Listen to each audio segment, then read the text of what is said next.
புதுவை சாரத்தில் கழிவறைக்கு சென்ற தம்பதியினருக்கு மூச்சு திணறல், விஷவாயு காரணமா என சோதனை. செல்வகணபதி எம்பியை மாநில செயலாளர் பதவியை விட்டு விலக்க கோரி பாஜக மாநில செயலாளர் அரை நிர்வாண போராட்டத்தால் பரபரப்பு. வரும் 16ஆம் தேதி முதல் தற்காலிக பேருந்து நிலையமாக ஏஎப்டி மைதானம் செயல்படும், நகராட்சி ஆணையர் அறிவிப்பு. விஷவாயு தாக்கி 3 பேர் உயிரிழந்த விவகாரத்தில் உயர்நீதிமன்ற தலைமை நீதிபதி தலைமையில் நீதி விசாரணை நடத்த வேண்டும், சட்டமன்ற உறுப்பினர் அன்பழகன் வலியுறுத்தல். புதுச்சேரியில் மற்றொரு பகுதியான சாரத்தில் கழிவறைக்கு சென்ற கணவன் மனைவிக்கு மூச்சு திணறல் ஏற்பட்டு மருத்துவமனையில் அனுமதிக்கப்பட்டுள்ளனர். புதுச்சேரி ரெட்டியார்பாளையம் புதுநகரில் கழிவறையில் விஷவாயு பரவி 3 பெண்கள் உயிரிழந்தனர். இந்த சம்பவம் புதுவை மக்களிடையே பெரும் அச்சத்தை ஏற்படுத்தியுள்ளது. கழிவறை வழியாக விஷவாயு பரவியதால் மக்கள் தற்போது கழிவறைக்கு செல்வதற்கே அச்சப்படும் நிலை ஏற்பட்டுள்ளது. இதனிடையே புதுச்சேரி சாரம் தொகுதிக்குட்பட்ட சுந்தரமேஸ்திரி வீதியிலும் கணவன் மனைவிக்கு இன்று மூச்சு திணறல் ஏற்பட்டுள்ளது. இந்த பகுதியைச் சேர்ந்தவர் பழனி, வயது 67, இவரது மனைவி பவானி, வயது 63. இன்று தங்களது வீட்டினுள் உள்ள கழிவறைக்கு பவானி சென்றுள்ளார். அப்போது அவருக்கு கண்ணெரிச்சல் மற்றும் லேசான மூச்சு திணறல் ஏற்பட்டுள்ளது.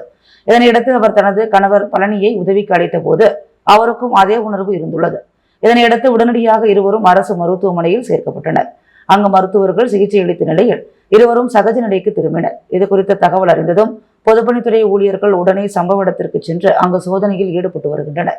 கழிவறையில் இருந்து விஷவாயு வந்ததா அல்லது வேறு ஏதாவது காரணமா என சோதனை நடத்தினர். மாசு கட்டுப்பாடு வாரியத்தினரும் வருவாய்த்துறையினரும் அப்பகுதியில் ஆய்வு செய்து வருகின்றனர். பாராளுமன்ற தேர்தல் தோல்விக்கு புதுச்சேரி பாஜக தலைவர் செல்வகணபதி எம்பி தான் காரணம், எனவே அவர் மாநில தலைவர் பதவியை விட்டு விலக வேண்டும் என பாஜக மாநில செயலாளர் அரை நிர்வாணம் போராட்டம் நடத்தியது புதுச்சேரி அரசியலில் பெரும் பரபரப்பை ஏற்படுத்தியுள்ளது. புதுச்சேரியில் பாஜக தலைவராக பாராளுமன்ற உறுப்பினர் செல்வகணபதியை கடந்த வருடம் பாஜக தேசிய தலைமை அறிவித்தது. பாஜக தலைவராக செல்வகணபதி எம்பி தேர்ந்தெடுக்கப்பட்ட பின் அவருக்கு வேண்டியவர்கள் மற்றும் அவரது ஆதரவாளர்களுக்கு தொடர்ந்து கட்சியின் முக்கிய பதவிகள் கொடுக்கப்பட்டு வருவதாகவும், நீண்ட காலமாக பாஜகவில் இருந்த பலர் புறக்கணிக்கப்படுவதாக பல்வேறு குற்றச்சாட்டுகள் எழுந்த நிலையில் இது குறித்து பாஜக தேசிய தலைமைக்கு தொடர்ந்து புகார் அளிக்கப்பட்டு வந்தது. இந்நிலையில் பாஜக மாநில தலைவர் செல்வகணபதி எம்பி தலைமையில் பாராளுமன்ற தேர்தலை சந்தித்தது. அதன்படி தேசிய ஜனநாயக கூட்டணி சார்பில் உள்துறை அமைச்சர் நமச்சிவாயம் பாஜக வேட்பாளராக போட்டியிட்டார்.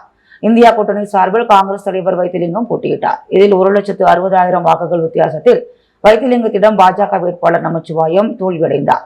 இது கட்சியினர் இடையே மிகப்பெரிய ஒரு கொந்தளிப்பை ஏற்படுத்தியது. இதுவரை பாராளுமன்ற தேர்தலில் ஆளுங்கட்சி வேட்பாளரே வெற்றி பெற்ற நிலையில் தற்போது எதிர்க்கட்சியில் உள்ள காங்கிரஸ் வேட்பாளர் வெற்றியடைந்தது பாஜகவினரிடம் மிகப்பெரிய அதிர்ச்சியை ஏற்படுத்தியது. இதன் காரணமாக தொடர்ந்து பாஜக மாநில தலைவர் செல்வகணபதி எம்பிக்கு எதிராக பாஜகவினர் குரல் கொடுக்க தொடங்கினர். அதன்படி பாஜக மாநில தலைவர் செல்வகணபதி பாராளுமன்ற தேர்தலில் நமச்சிவாயம் வெற்றிக்கு முழுமையாக பாடுபடவில்லை, தொகுதி வாரியாக நிர்வாகிகளை சிறப்பாக செயல்படவும் விடவில்லை, தலைவர் என்ற போர்வையில் தன்னிச்சையாக செயல்பட்டார், கட்சி நிர்வாகிகளிடம் எந்தவித ஆலோசனைகளையும் தொகுதி வாரியாக கேட்கப்படவில்லை, அவருக்கு வேண்டியவர் மூலம் மட்டுமே கட்சி பணி செய்து வருவதாக அடுக்கடுக்கான குற்றச்சாட்டுகளை வைத்தனர். இத்தகைய சூழலில் இன்று பாஜக மாநில செயலாளர் ரத்தினவேல் பாஜக கட்சி தலைமை அலுவலகத்திற்கு மேல் சட்டை இல்லாமல் அரை நிர்வாணமாக வந்து கூட்டரங்கின் மேடையில் அமர்ந்து கொண்டு பாஜக மாநில தலைவர் செல்வகணபதி உடனடியாக பதவி விலக வேண்டும், அவரை கட்சி மேலிடம் உடனடியாக நீக்க வேண்டும் என வலியுறுத்தி கோஷங்களை எழுப்பியவாறே அமர்ந்திருந்தார். அவரை அங்கிருந்த பாஜக நிர்வாகிகள் சமாதானப்படுத்த முயற்சி செய்தும் தொடர்ந்து அவர் போராட்டத்தில் ஈடுபட்டதால் அவரை நிர்வாகிகள் அங்கிருந்து அப்புறப்படுத்தி காரில் ஏற்றி அனுப்பி வைத்தனர். திடீரென பாஜக கட்சி தலைமை அலுவலகத்தில் கட்சி தலைவரை மாற்ற வேண்டும் என பாஜகவினரே அரை நிர்வாண போராட்டம் நடத்தியது புதுச்சேரி அரசியலில் பெரும் பரபரப்பை ஏற்படுத்தியுள்ளது. உடனே கட்சி தலைமை அலுவலகத்திற்கு உள்துறை அமைச்சர் நமச்சிவாயம் மற்றும் சபாநாயகர் செல்வம் உள்ளிட்ட முக்கிய கட்சி நிர்வாகிகள் ஒருவர் பின் ஒருவராக வந்தது மேலும் பரபரப்பை ஏற்படுத்தியது. புதுச்சேரி புதிய பேருந்து நிலையத்தில் பொலிவுறு நகர திட்ட பணிகள் நடைபெறுவதையொட்டி வரும் 16ஆம் தேதி முதல் தற்காலிக பேருந்து நிலையமாக ஏஎப்டி மைதானம் செயல்படும் என நகராட்சி ஆணையர் அறிவித்துள்ளார். இதுகுறித்து புதுச்சேரி நகராட்சி ஆணையர் கந்தசாமி வெளியிட்ட செய்திக்குறிப்பில், புதுச்சேரி பேருந்து நிலையத்தில் பொலிவுறு நகர திட்டத்தின் கீழ் கட்டுமான பணிகள் விரைவாக நடைபெற்று வருகின்றன. இதையடுத்து தற்காலிகமாக ஏஎப்டி மைதானத்திற்கு பேருந்து நிலையத்தை இடமாற்றம் செய்ய ஆலோசனை கூட்டத்தில் முடிவெடுக்கப்பட்டுள்ளது. பயணிகளுக்கு அடிப்படை வசதிகளான குடிநீர், கழிப்பறை, நிழற்குடை போன்றவை ஏஎப்டி மைதானத்தில் விரைவாக அமைக்கப்பட்டு வருகிறது. அதன்படி கலரூர் சாலையில் உள்ள தியாகி வெங்கடசுப்பா ரெட்டியார் சிலையிலிருந்து ரயில்வே கேட் வரை சாலையின் இருபுறமும் வாகனங்கள் நிறுத்த தடை விதிக்கப்படுகிறது. ஆகவே எதிர்வரும் குறுகிய காலத்திற்கு புதுச்சேரி பேருந்து நிலைய கட்டுமான பணிகள் முடியும் வரை அனைத்து வழித்தட பேருந்துகளும் ஏஎப்டி மைதானத்தில் அமைக்கப்பட்டுள்ள தற்காலிக பேருந்து நிலையத்திலிருந்து இயக்கப்பட உள்ளது.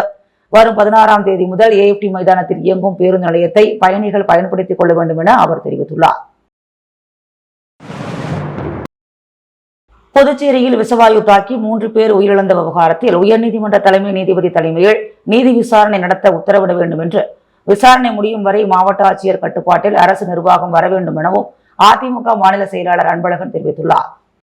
புதுச்சேரி ரெட்டியார்பாளையம் புதுநகர் பகுதியில் விஷவாயு தாக்கி 3 பேர் உயிரிழந்த சம்பவத்தை கண்டித்து அதிமுக மாநில செயலாளர் அன்பழகன் தலைமையில் 100க்கும் மேற்பட்ட அதிமுகவினர் பொதுப்பணித்துறை தலைமை பொறியாளர் அலுவலகம் முன்பு கண்டன ஆர்ப்பாட்டத்தில் ஈடுபட்டனர். அப்போது புதுவை அரசையும் அதிகாரிகளையும் கண்டித்து கண்டன கோஷங்களை எழுப்பினர். மேலும் அலுவலகத்திற்கு உள்ளே நுழைந்து தர்ணா போராட்டத்தில் ஈடுபட்டனர். போராட்டத்தில் ஈடுபட்டவர்களுடன் அதிகாரிகள், காவல்துறையினர் உரிய நடவடிக்கை எடுக்கப்படும் என உறுதியளித்ததை தொடர்ந்து போராட்டம் கைவிடப்பட்டது. தொடர்ந்து செய்தியாளர்களிடம் பேசிய அன்பழகன், கடந்த 10 ஆண்டுகளுக்கு முன்பு காங்கிரஸ் ஆட்சியில் ரூபாய் 285 கோடி அளவில் பாதாள சாக்கடை திட்டத்திற்கு டெண்டர் விடப்பட்டதில் மிகப்பெரிய ஊழல் முறைகேடு நடைபெற்றுள்ளது என்றும் 3 அப்பாவி பெண்களின் உயிரிழப்பிற்கு அதிகாரிகளும் அரசும் தான் காரணம் என குற்றம் சாட்டினார்.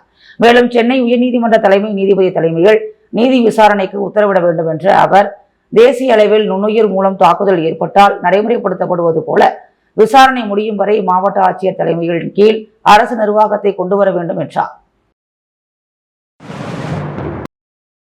அரியாங்குப்பம் தொகுதி மக்களுக்கு பிரதம மந்திரி வீடு கட்டும் திட்டத்தின் கீழ் தவணை தொகை வழங்கும் நிகழ்ச்சி அரியாங்குப்பம் சட்டமன்ற உறுப்பினர் பாஸ்கர் தலைமையில் நடைபெற்றது. அரியாங்குப்பம் சட்டமன்ற தொகுதிக்குட்பட்ட முருங்கம்பாக்கம், தேங்காய்த்திட்டு, அரியாங்குப்பம், வீராம்பட்டினம் ஆகிய பகுதிகளைச் சேர்ந்த வறுமை கோட்டிற்கு கீழ் வசிக்கும் சுமார் 59 பயனாளிகளுக்கு பிரதம மந்திரி வீடு கட்டும் திட்டத்தின் கீழ் கல்வீடு கட்டுபவர்களுக்கு 2ஆம் தவணை மற்றும் 3ஆம் தவணையினை புதுச்சேரி அரசு குடிசை மாற்று வாரியத்தின் மூலம் செயல்படுத்தப்படும் பிரதம மந்திரி ஆவாஸ் யோஜனா கல்வீடு கட்டும் திட்டத்தின் கீழ் சுமார் 93,10,000 ரூபாயினை சட்டமன்ற உறுப்பினர் பாஸ்கர் என்கிற தட்சிணாமூர்த்தி பயனாளிகளுக்கு வழங்கினார். இந்நிகழ்ச்சியில் குடிசை மாற்று வாரிய உதவி பொறியாளர் சுதர்சனன், இளநிலை பொறியாளர் கோபிநாத், கள ஆய்வாளர் பெருமாள் மற்றும் NR காங்கிரஸ் மற்றும் தேசிய ஜனநாயக கூட்டணி கட்சியினர் கலந்து கொண்டு சிறப்பித்தனர். உயர்நீதிமன்ற உத்தரவுப்படி ஏரிப்பாக்கம் பழைய காலனி பகுதியில் ஆக்கிரமிப்பு செய்யப்பட்ட இடத்தை மீட்டு உரியவரிடம் தாசில்தார் மற்றும் அதிகாரிகள் ஒப்படைத்தனர். ஏரிப்பாக்கம் பழைய காலனி பகுதியில் வசித்து வருபவர் சுந்தரி. இவரது மாமனார் ஏகாம்பரம் என்பவருக்கு 20 வருடங்களுக்கு முன்னர் ஆதிதிராவிடர் நலத்துறை சார்பில் இலவச மனைப்பட்டா வழங்கப்பட்டுள்ளது. ஏகாம்பரம் இறந்த பின்னர் இவரது மகன் வெள்ளிக்கண்ணு பயன்படுத்தி வந்தார்.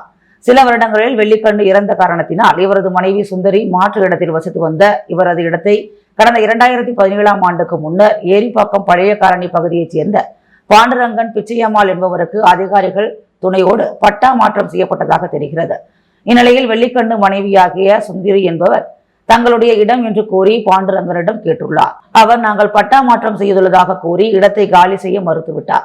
இந்த நிலையில் வெள்ளிக்கண்ணுவின் மனைவி சுந்தரி என்பவர் கடந்த 2017ஆம் ஆண்டு உயர்நீதிமன்றத்தில் வழக்கு தொடர்ந்தார். வாரிசு அடிப்படையில் ஏகாம்பரத்திற்கு வழங்கப்பட்ட இலவச மனைப்பட்டா அவரது மகன் மற்றும் மகனுடைய மனைவிக்கு உரிமை கோரும் என்று தீர்ப்பாகியுள்ளதாக தெரிகிறது. நீதிமன்ற உத்தரவுப்படி பாகூர் தாசில்தார் கோபாலகிருஷ்ணன், வருவாய் அதிகாரி ரமேஷ் மற்றும் அதிகாரிகள் உடன் நெட்டப்பாக்கம் போலீசார் ஏரிப்பாக்கம் காலனி பகுதிக்கு சென்று பாண்டுரங்கன் ஆக்கிரமிப்பு செய்த இடத்தை மீட்டு சுந்தரியிடம் கொடுத்தனர். பாண்டுரங்கன் குடும்பத்தினருக்கும் அதிகாரிகளுக்கும் இடையே வாக்குவாதம் ஏற்பட்டது. பின்னர் போலீசார் தலையிட்டு ஆக்கிரமிப்பை அகற்ற உதவினர். இதனால் ஏரிப்பாக்கம் காலனி பகுதியில் பரபரப்பு ஏற்பட்டது. 2024-25ஆம் கல்வியாண்டின் பள்ளி துவக்க நாளை முன்னிட்டு சாரம் அரசு தொடக்கப் பள்ளியில் மாணவர்களுக்கு சிறப்பு வரவேற்பு அளிக்கும் நிகழ்வில் சட்டமன்ற உறுப்பினர் ஜான்குமார் கலந்து கொண்டு பள்ளி மாணவ மாணவிகளுக்கு இனிப்புகள் வழங்கி மகிழ்வித்தார். புதுச்சேரி காமராஜர் நகர் தொகுதிக்குட்பட்ட சாரம் அரசு தொடக்கப் பள்ளியில் 2024-25ஆம் கல்வியாண்டில் துவக்க நாளை முன்னிட்டு பள்ளி மாணவ மாணவியர்களுக்கு சிறப்பு வரவேற்பு அளிக்கப்பட்டது. இதில் குழந்தைகளை கவரும் வகையில் வண்ண பலூன்களால் அலங்காரங்கள் செய்யப்பட்டு கார்ட்டூன் கதாபாத்திரங்கள் கொண்டு மாணவர்களுக்கு சிறப்பு வரவேற்பு அளிக்கப்பட்டது. இவ்விழாவில் சிறப்பு விருந்தினராக காமராஜர் தொகுதி சட்டமன்ற உறுப்பினர் ஜான்குமார் கலந்து கொண்டு பள்ளி மாணவ மாணவிகளுக்கு இனிப்புகள் வழங்கி மகிழ்வித்தார். தொடர்ந்து பள்ளியில் பயிலும் மாணவ மாணவியர்களுக்கு சீருடை, நோட்டு புத்தகம் உள்ளிட்டவைகளை வழங்கி சிறப்பித்தார். மேலும் இவ்விழாவில் பள்ளி துணை ஆய்வாளர் குலசேகரன் தலைமை தாங்கினார். பெற்றோர் ஆசிரியர் சங்க தலைவர் அமரன் முன்னிலை வகித்தார். இவ்விழாவிற்கான ஏற்பாடுகளை பள்ளியின் தலைமை ஆசிரியை புவனேஸ்வரி மற்றும் ஆசிரியைகள் செய்திருந்தனர். அதைத் தொடர்ந்து சித்தன்குடி பகுதியில் உள்ள அரசு தொடக்கப் பள்ளியில் மாணவ மாணவிகளுக்கு சீருடை மற்றும் பாட புத்தகங்கள் வழங்கினார். மேலும் இப்பள்ளியில் மாணவர்களின் கல்வி திறனை மேம்படுத்தும் வகையில் புதிய ஸ்மார்ட் கிளாஸ் வகுப்பினை சட்டமன்ற உறுப்பினர் ஜான்குமார் திறந்து வைத்தார். இந்நிகழ்ச்சிக்கான ஏற்பாடுகளை தலைமை ஆசிரியை உமாதேவி மற்றும் ஆசிரியைகள் இணைந்து செய்திருந்தனர்.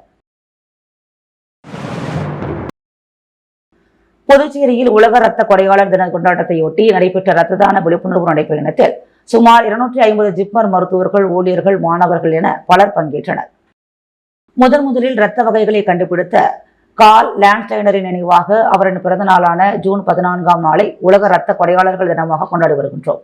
இந்த வருடம் அதன் ஒரு பகுதியாக பொதுமக்களுக்கு விழிப்புணர்வு ஏற்படுத்தும் விதமாக இரத்த தான விழிப்புணர்வு நடைபயணம் 2024 ஜூன் 14ஆம் நாள் இன்று சுமார் 250 ஜிப்மர் மருத்துவர்கள், ஊழியர்கள், மாணவர்கள் மற்றும் இரத்த தான தன்னார்வலர்கள் மூலம் புதுச்சேரி எல்லைப்புள்ளி சாவடியில் உள்ள ராஜீவ்காந்தி பெண்கள் மற்றும் குழந்தைகள் மருத்துவமனை முதல் ஜிப்மர் மருத்துவமனை விளையாட்டு திடல் வரை நடைபெற்றது. இந்த பேரணியை ஜிப்மர் மருத்துவமனை இயக்குநர் மற்றும் மருத்துவ கண்காணிப்பாளர் ஆகியோர் துவக்கி வைத்தனர். புதுச்சேரி மாநில எய்ட்ஸ் கட்டுப்பாட்டு சங்கம் இதற்கான உதவியை செய்தது. ஜிப்மர் ரத்த வங்கி விழாவிற்கான ஏற்பாடுகளை சிறப்பாக செய்திருந்தது. முடிவில் நடைபயணத்தில் கலந்து கொண்ட அனைவருக்கும் சான்றிதழ்களும் பரிசுகளும் வழங்கப்பட்டது. புதுச்சேரியில் மீன்பிடி தடைக்காலம் முடிவடைந்த நிலையில் மீனவர்கள் கடலுக்கு விசைப்படகுகள் மூலம் மீன்பிடிக்க சென்றனர். புதுச்சேரி, ஏனாம் மற்றும் காரைக்காலில் மீன்பிடி தடைக்காலம் ஏப்ரல் 15ஆம் தேதி துவங்கி இன்றுடன் முடிவடைந்தது. நாட்டுப்படகு தவிர்த்து அனைத்து இயந்திர படகுகளிலும் சென்று மீன்பிடிக்க அரசு தடை இருந்தது. தற்பொழுது தடைக்காலம் முடிவு. இன்று அதிகாலை முதல் புதுச்சேரி, காரைக்கால் மற்றும் யானத்தில் இருந்து மீனவர்கள் மீன்பிடிக்க கடலுக்கு சென்றுள்ளனர். தடைக்காலத்தில் படகுகளை ரிப்பேர் செய்தும் அனைத்து படகுகளிலும் தேசிய கொடி ஏற்றி சிறப்பு பூஜைகள் செய்து படகுகளை மீனவர்கள் இயக்க துவக்கினர். புதுச்சேரி தேங்காய்த்திட்டு மீன்பிடி துறைமுகம் மற்றும் உப்பளம் துறைமுகத்தில் உள்ள மீன்பிடி விசைப்படகுகளை புதுச்சேரி மீன்பிடி விசைப்படகுகளில் டீசல், ஐஸ் கட்டிகள், சமையலுக்கு தேவையான காய்கறிகள் ஆகியவற்றை ஏற்றி கொண்டு புறப்பட்டனர். 64 நாள் தடைக்கு பிறகு மீனவர்கள் ஆர்வத்துடன் கடலுக்கு மீன்பிடிக்க சென்றுள்ளனர். முன்னதாக தடைக்கால நிவாரணமாக 18,298 மீனவர்களுக்கு தலா 6,500 ரூபாய் அரசு சார்பில் வழங்கப்பட்டது. ஏனாமில் போவர் கிளப்புகள் இனிமேல் வருவதை தடுக்க வலியுறுத்தி புதுச்சேரி அரசின் டெல்லி சிறப்பு பிரதிநிதி மல்லாடி கிருஷ்ணராவ் காவல் கண்காணிப்பாளரிடம் புகார் மனுவை அளித்தார். புதுச்சேரி மாநில ஏனாமில் கடந்த சில ஆண்டுகளுக்கு முன்பு போவர் கிளப்புகள் செயல்பட்டு வந்தது. இதனால் பல்வேறு சட்டவிரோதமான பிரச்சனைகள் ஏனாமில் ஏற்பட்டது. மேலும் இந்த கிளப்புகளை மூட வலியுறுத்தி பல்வேறு கட்சிகள் மற்றும் சமூக அமைப்புகள் பல்வேறு போராட்டங்களிலும் ஈடுபட்டு வந்தன. இந்த நிலையில் ஏனாமில் ரீகிரியேஷன் என்ற பெயரில் நடைபெற்று வந்த சூர்யா ரீகிரியேஷன் போவர் கிளப் நேற்று மாலை அதிகாரிகளால் மூடப்பட்டது. இதனைத் தொடர்ந்து புதுச்சேரி அரசின் டெல்லி சிறப்பு பிரதிநிதி மல்லாடி கிருஷ்ணராவ் காவல் கண்காணிப்பாளரிடம் புகார் மனு அளித்தார். அந்த மனுவில் இனிமேல் கிளப்புகள் வருவதை தடை செய்ய வேண்டும், இதுபோன்ற போகர் கிளப்புகள் ஏனாமுக்கு கெட்ட பெயரை ஏற்படுத்தும், எனவே இனிமேலாவது போகர் கிளப்புகள் திறக்கப்படுவதை தடுக்க அதிகாரிகள் நடவடிக்கை எடுக்க வேண்டும் என்று தெரிவித்தார். அப்போது ஏனாம் முன்னாள் நகராட்சி துணைத் தலைவர் பெண்டம் சூரிய பிரகாஷ், ஏனாம் என்ஆர் காங்கிரஸ் தலைவர் மல்லாடி சாமுவேல், முன்னாள் சிஐ கூத்தம் சிவகணேஷ், டேவிட் உள்ளிட்டோர் உடனிருந்தனர். கோரிமேட்டில் நடைபெற்ற புதுவை பார்மசி கவுன்சிலின் சிறப்பு முகாமில் டாக்டர் மாண்டோகுமார் பட்டேல் புதுவை பார்மசி கவுன்சிலில் புதியதாக பதிவு செய்த மருந்தாளர்களுக்கு சான்றிதழ் வழங்கி புதுச்சேரி பார்மசி கவுன்சில் சார்பாக ஏற்படுத்தப்பட்டுள்ள வேலைவாய்ப்பு இணையதளத்தை தொடங்கி வைத்து சிறப்பித்தார். இதில் அகில இந்திய பார்மசி கவுன்சிலின் தலைவர் டாக்டர் மாண்டோகுமார் பட்டேல் ஆகியோர் சிறப்பு விருந்தினராக கலந்து கொண்டனர். புதுச்சேரி பார்மசி கவுன்சிலின் தலைவர் ஜெகநாதன் தலைமையில் அகில இந்திய பார்மசி கவுன்சில் தலைவர் டாக்டர் மாண்டோகுமார் பட்டேல், செயற்குழு உறுப்பினர் தர்மேந்திர சிங், பார்மசி கவுன்சில் மத்திய குழு உறுப்பினர் டாக்டர் சத்யமூர்த்தி, பிசி மெம்பர் மற்றும் உறுப்பினர்கள் புதுவை முதல்வரை சந்தித்தனர். இச்சந்திப்பில் புதுவை முதல்வரிடம் புதுவை பார்மசி கவுன்சிலை வேறு இடத்திற்கு மாற்றும்படியும், புதிய கட்டிடம் கட்டித்தரவும், பார்மசி கல்லூரி செயல்பாடுகள் குறித்தும் வேலைவாய்ப்பு குறித்தும் விவாதிக்கப்பட்டது. டாக்டர் மாண்டோகுமார் பட்டேல் புதுவை பார்மசி கவுன்சிலில் புதியதாக பதிவு செய்த மருந்தாளுநர்களுக்கு சான்றிதழ் வழங்கி புதுச்சேரி பார்மசி கவுன்சில் சார்பாக ஏற்படுத்தப்பட்டுள்ள வேலைவாய்ப்பு இணையதளத்தை தொடங்கி வைத்து சிறப்பித்தார். பின்னர் சிறப்பு கலந்தாய்வு கூட்டம் நடைபெற்றது. இக்கூட்டத்தில் நாடு முழுவதும் ஒரே கிரேட் பே அமல்படுத்துவது, PPR 2015 அமல்படுத்துவது, MECP, கேட் ரெஸ்ட்ரக்சர், மருந்தாளுநர்கள் நோயாளிகள் விகிதாச்சாரம், மருந்தாளர்களின் இன்றியமையாமை, மருந்து வழங்குதலின் போது நோயாளிகளுக்கு வழங்க வேண்டிய அறிவுரைகள், மருந்தக உரிமையை புதுப்பிக்கும் மருந்தாளர்களுக்கு CPE கட்டாயம் வழங்குதல், மருந்தக ஆய்வாளரை நியமித்தல், நிதி ஆதாரம் உள்ளிட்டவை இந்த கலந்தாய்வில் விவாதிக்கப்பட்டது. கூட்டத்தில் புதுவை பார்மசி கவுன்சில் பதிவாளர் பாலமுருகன், துணைத் தலைவர் வினோத்குமார், செயற்குழு உறுப்பினர் ஜெயபிரகாஷ், விமல்ராஜ் உள்ளிட்டோர் கலந்து கொண்டனர். இக்கூட்டத்தை பார்மசி கவுன்சில் மத்திய குழு உறுப்பினர் டாக்டர் சத்யமூர்த்தி, PCI மெம்பர் ஏற்பாடு செய்திருந்தார். உலக ரத்த தானம் செய்வோர் தின உறுதிமொழி ஏற்பு நிகழ்ச்சி கோரிமேடு அரசு ஆரம்ப சுகாதார நிலையத்தில் நடைபெற்றது. சுகாதார உதவியாளர் சிவகுமார் அனைவரையும் வரவேற்றார். ஹோமியோ மருத்துவர் அருணாச்சலம், பெண் சுகாதார மேற்பார்வையாளர் வாசுகி, சுகாதார ஆய்வாளர் லியோனோ ஆகியோர் முன்னிலை வகித்தனர். நிலைய பொறுப்பு மருத்துவ அதிகாரி சித்ரா ரத்த தானம் செய்வதால் ஏற்படும் நன்மைகள் குறித்து ஊழியர்களிடையே எடுத்துரைத்தார். செவிலிய அதிகாரி பானு உலக ரத்த தானம் செய்வோர் தின உறுதிமொழியை வாசிக்க கோரிமேடு ஆரம்ப சுகாதார நிலைய சுகாதார ஊழியர்கள் அனைவரும் ஏற்றுக்கொண்டனர். நிகழ்ச்சியின் முடிவில் சுகாதார உதவியாளர் ஜெகநாதன் நன்றி கூறினார்.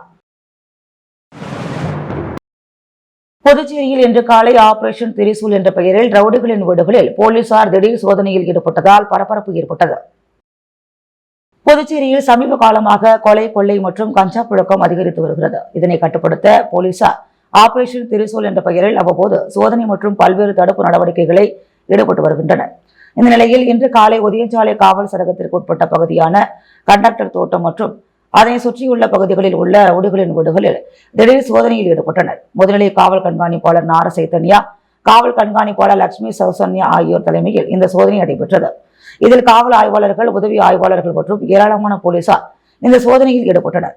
காலையில் இந்த சோதனை நடைபெற்றதால் அந்த பகுதியில் சிறிது நேரம் பரபரப்பு ஏற்பட்டது. மணவெளி தொகுதியில் உள்ள அரசு தொடக்கப்பள்ளி மற்றும் நடுநிலைப் பள்ளிகளுக்கான சீருடை மற்றும் பாடப்புத்தகங்கள் வழங்கும் நிகழ்ச்சி சபாநாயகர் ஏம்பலம் செல்வம் தலைமையில் நடைபெற்றது.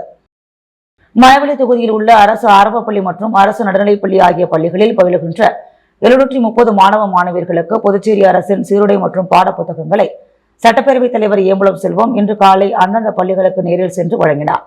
இதில் தவளக்குப்பம் பகுதியில் உள்ள அரசு ஆரம்ப பள்ளியில் பயிலுகின்ற 95 மாணவ மாணவியர்களுக்கு புதுச்சேரி அரசின் இலவச சீருடை மற்றும் பாடப்புத்தகங்களை வழங்கினார்.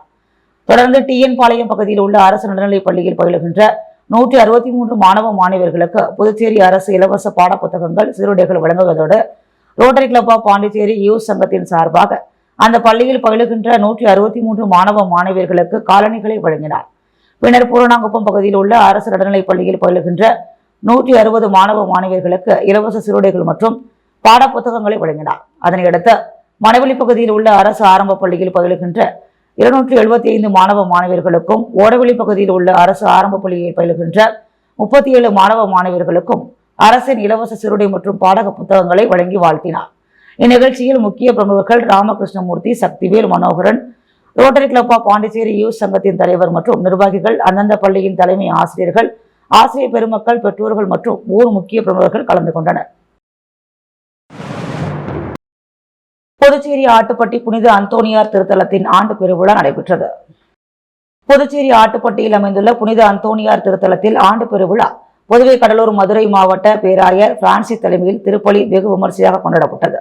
இந்த விழாவில் கொடியேற்றத்தை தொடர்ந்து தீர்ப்பவனி நடைபெற்றது. இந்த தீர்ப்பவனியில் ஏராளமான பக்தர்கள் கலந்து கொண்டு சிறப்பித்தனர்.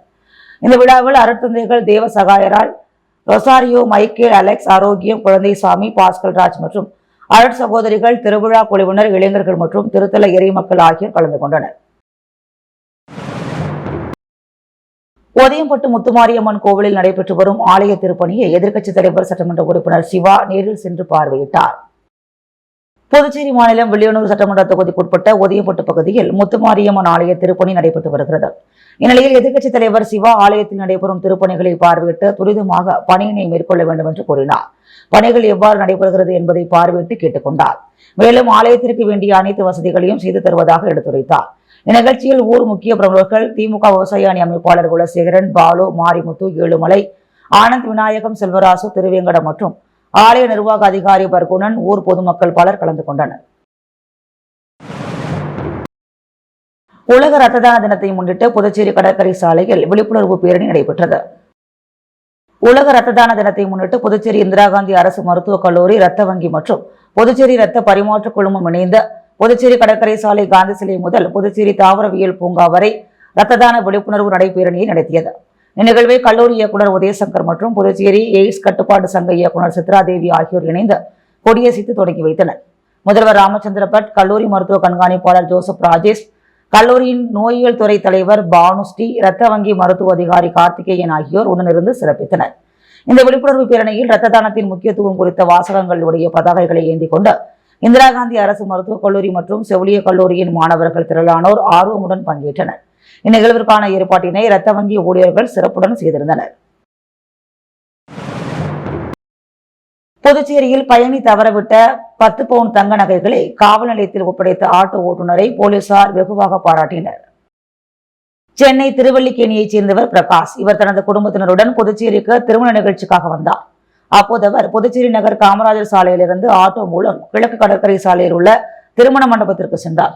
ஆட்டோவிலிருந்து இறங்கிய போது அவர்கள் வைத்திருந்த நகைப்பை பட்டுப்புடவையை மறந்து ஆட்டோவிலேயே வைத்து விட்டதாக கூறப்படுகிறது. நகைப்பையை தவறவிட்டதை உணர்ந்த பிரகாஷ் லாஸ்பேட்டை காவல் நிலையத்தில் புகார் அளித்தார். இதற்கிடையே ஆட்டோவில் நகைப்பை இருந்ததை பார்த்த ஓட்டுநர் சடகோபன் இதுகுறித்து காவல் நிலையத்திற்கு தகவல் தெரிவித்தார்.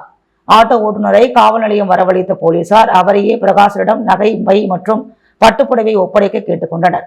அதன்படி ஆட்டோ ஓட்டுநர் நகை பை பட்டுப்புடவையை பிரகாஷிடம் வழங்கினார். ஆட்டோ ஓட்டுநரின் நேர்மையை காவல்துறையினரும் பிரகாஷ் குடும்பத்தினரும் பாராட்டினர்.